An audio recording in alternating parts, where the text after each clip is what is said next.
Care Sandwich. I'm your host, Margarita Eberline, founder of Marketing Boss. And I have a special guest that I'm going to bring on to the virtual stage. And before she comes on, I'm going to ask you to watch this video.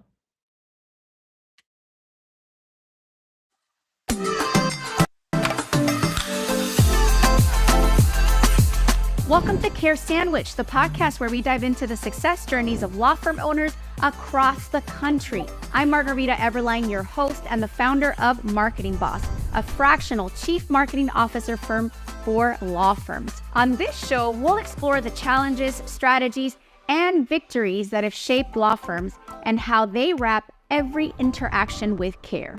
Because we believe that caring isn't just a value, it's a strategy for success.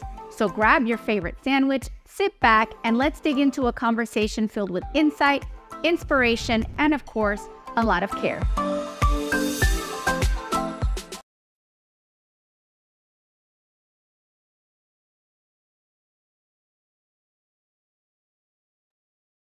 Hello and welcome back to Care Sandwich. I would like my special guest to join me on the virtual stage so she can tell us all about her business and how she helps people. Katherine, welcome. So, hi. So, welcome to Care Sandwich. Tell our audience who you are, what you do, and why it's cool. Sure. Hi. Thank you for having me, Margarita. Happy to be here. So my name is Katherine Mayer. I run and own a criminal defense consulting firm here in Austin, Texas. And essentially, I have a team of women who conduct fact investigations and mitigation on death penalty and other serious felonies for criminal defense attorneys. So essentially, it's an investigations firm. We are a full service sort of support team for criminal defense attorneys. We also do jury research and some consulting on the side as well. So yeah, that's sort of a little bit about my firm. I love that it's women because we've all seen the memes about how we all have that one friend where we want to check somebody out.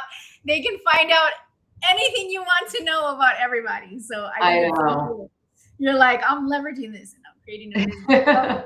Yeah. So who's your ideal client? Like what types of firm? I mean, you said criminal defense, but like walk us through a little bit more detailed. Like what's your ideal like situation where, hey, I can come in and help you with that case? Sure. So I got my background. I have a graduate degree in forensic psychology, and I started as a death penalty mitigation specialist. And essentially, that is someone who helps build sort of the biological, psychological, and sociological background and historical context of an individual that's charged with the death penalty, which means that they would have had to have been charged with a very serious crime. So it would be my job to learn everything that I can about them from the day that they're born until tomorrow. So understanding who they are and how they got to where they are is what a mitigation specialist does. So we work with attorneys that either do death penalty, are death qualified, or are receiving death penalty cases. Most of them are received through the state. So we work a lot with indigent clients than through the court system. But really any attorney so I started as a death penalty mitigation specialist in-house at the public defender in Miami-Dade. So I was one of 3 mitigation specialists that were in their capital litigation unit. All we handled was death penalty cases in Miami.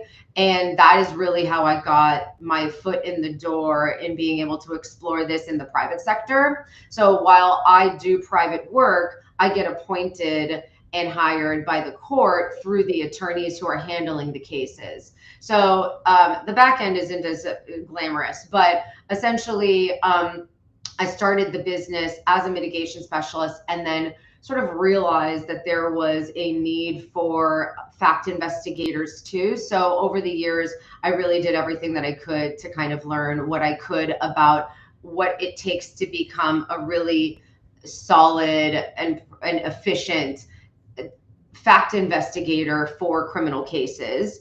And I grew the firm to sort of be able to assist in everything from guilt, innocence, all the way through sentencing. So now my fact investigators are out doing what law enforcement does for prosecutors, but for the defense. And my mitigation specialists are building the narrative and the story of the client's life that would help sort of secure maybe a better deal, resolve a case out of court, anything that we can find that is mitigating, not to excuse behavior, but to help someone understand how this person ended up where they are. That is what a mitigation specialist does. So ideally, any attorney that needs the investigative piece done in order to either A, help build the case for their client from a guilt innocence perspective, or B, mitigate the charge to help secure a deal. You know, there's so much strategic value in having one, the other, ideally both. And I like the idea of being able to do all of it because it creates more of a holistic approach to criminal defense and allows for us to work more cohesively as a team. Can criminal attorneys or criminal defense attorneys, excuse me, manage cases without the help of somebody like you? Like, do they do this? Do any of them do this in-house? Is your solution really the best way to do this? Like, walk us through just what's out there with criminal defense attorneys and the way they apply the principles that you're talking about of researching, investigating, being thorough, or do some just skip this step altogether? Well, some do, and I would argue that they're probably less effective if they skip it. I know that a lot of them do it themselves. Some of them do it themselves. The really good attorneys understand the value in having a strategic partner as a part of their team. But attorneys can't testify, right? So they need people out in the field to be able to conduct the field work and that understand how the legal process works in order to maximize what it is that their case is about. Because we could rely on what the prosecutor and law enforcement gives us all day, but if we did that, we would just be allowing the case to be on their terms. So it's really important that we go out and we speak with the witnesses, the same witnesses that law enforcement spoke to. Perhaps they are a lot of people, and a lot of the time there are individuals out there that the law enforcement has not spoken to that have insight into whether or not something did or didn't take place. So it's really our job, and it's the due diligence of the attorney to make sure that those roads are followed. I love that. Can you think of a story, obviously maintaining confidentiality, where your work made a difference in a case? Can you walk us through that? I mean, that is almost every single case. I know. I know. Not too many details. No, and I'll give just generalities because the fact of the matter is that in every case that we're working, we are providing some sort of insight. Whether it's even a case where we are confirming what law enforcement said. Let's say we get a case, we've reviewed all of the discovery, and everything that they are saying turns out that we are sort of verifying it on our end by going out and talking to all of the witnesses. You know, like there are cases where it's not really a whodunit. There's maybe video surveillance or whatnot. However, even when we are going out and we are speaking to complaining witnesses or witnesses that are involved, even if they're saying everything and confirming the facts that law enforcement is suggesting, we are able to help the attorney understand, okay, not only is this is really the reality of their case against them. So in that case, the attorney has the ability to go back to the client and say, okay, listen, this is the way that it's shaking out on our end. We really need to talk about, you know, what your options are. So there's value in us confirming. A lot of the time there's conflicting information, in which case that provides us with a better strategy moving forward on arguing the case. But in the event that everything is sort of, that we're not really getting any you know, helpful information that's sort of flipping a case on its head, we're at least providing the attorney with the information that's necessary to go back to the client and say, we need to start talking about how we're going to resolve this. I gotcha. So Katherine, when you help law firms and law firm owners Is there a specific geography that you serve? Walk us more through that so that if a crim attorney is listening to this and they're like, oh my gosh, I want to work with Katherine and her team, what does that look like? And then how do they get a hold of you? Yeah, so that is going to be different. So it's every state is different, and then every county is different. So, for example, if I were working, and I'm licensed in Texas as a private investigator, so I can't. There are some states that don't have licensing, so I can work in those states that don't have licensing for private investigators. There is no licensing for mitigation specialists, so I can easily get appointed to a case anywhere in the country as a mitigation specialist. However, I'm going to be restricted in some ways as a fact investigator. Okay.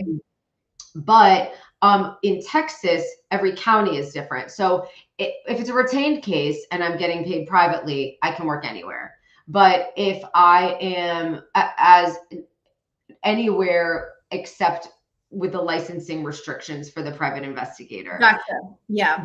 And so, yeah. So know your licensing restrictions in your area, right? For sure. Yeah. For example, Colorado doesn't have any licensing for fact investigation, so I can work cases there. And then I can also work as a consultant privately for anyone, anywhere, and as well as a mitigation specialist anywhere. But ideally, or not ideally, but typically I work in the state of Texas, and I have worked in many counties in Texas. I think there's over 200. So I certainly have not hit every county, but I am appointed on cases in all different types or in all different counties in Texas. And we do travel all across the state. That is wonderful. And how can folks get a hold of you if they want to get started or learn more about how you can help them with their practice? Yeah, I have a website, kmayerconsulting.com, and my phone number is 512-829-1857. You can reach out. There's inquiries on the website or call me. And out of curiosity, like, did something happen or like that set you on this path? Like, what's your story? Like, my story, personal. Yeah, no, it's definitely interesting. So I always knew that I wanted to be at the intersection of law and psychology. I was volunteering in law firms at the age of 15. And I just knew there was something in the legal arena. I didn't know what yet, but I always had an interest in psychology and the law and sort of like where the two intersect. So when this was before, CSI was a thing, when I was looking for schooling on how can I integrate these two lines of work or pathways.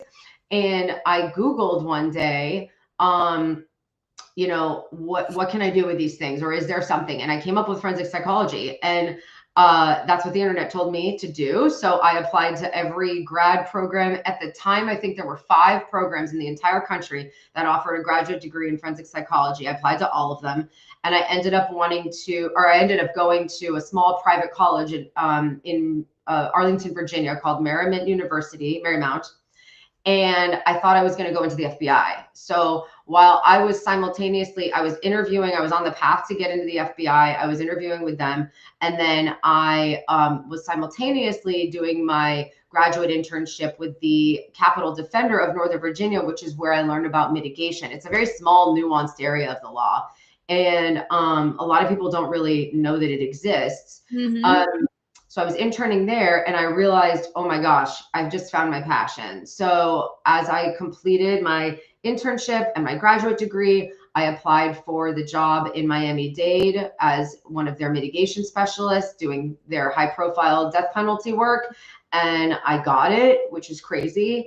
And from there, it kind of just, I was 26 at the time when I started there, and I just fell in love with it. And by 28, I had gone private. And by 30, I moved to Texas with my car packed and just kind of wanting to start fresh in Texas. So yeah, I've always felt very passionately about this type of work. It's heavy, and I feel like it's my purpose. So I feel pretty lucky to be able to do it every day. That is awesome. I know, you work with one of the attorneys that we work with, and it makes total sense because she's very thorough, very zealous. Like, we joke about like that one time where she almost got arrested during the case. She was like so passionate about defending her person. So I could see that connection, and I could see how it makes sense. And I could see how if you're a crim attorney and you're passionate about really putting together a strong case for the folks that you're defending, they would want to work with somebody like you. So thank you so much for educating all of us on this area, because I didn't know it was a thing until I met you. So Right. I was like, wait, what? Like, what do you do? So I think this has been great. So Katherine, one last question, and then we'll let you go back to saving lives over there. What is your favorite sandwich? Because after all, this is called the Cure Sandwich Podcast.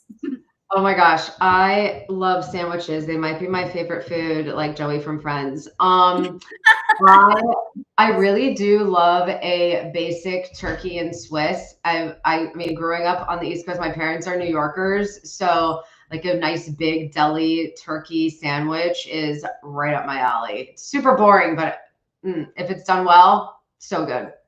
That's nice. Okay, I'm with it. There you have it, folks. She likes simple sandwiches but complex cases. So hit her Yeah. up. I love it. My new tagline. It just pours out of me. I don't know. But thank you so much for joining us and for sharing your story. I really enjoyed it, and I hope that those of you listening enjoyed it too. We'll see you on the next episode of Care Sandwich. Katherine, don't go anywhere. All right, see ya. Thanks.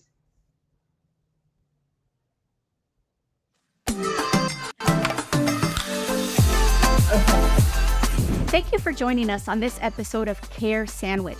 Remember, the way we care for our clients, our teams, and ourselves can make all the difference in our success. Until next time, keep caring, keep growing, and I'll see you on the next episode of Care Sandwich.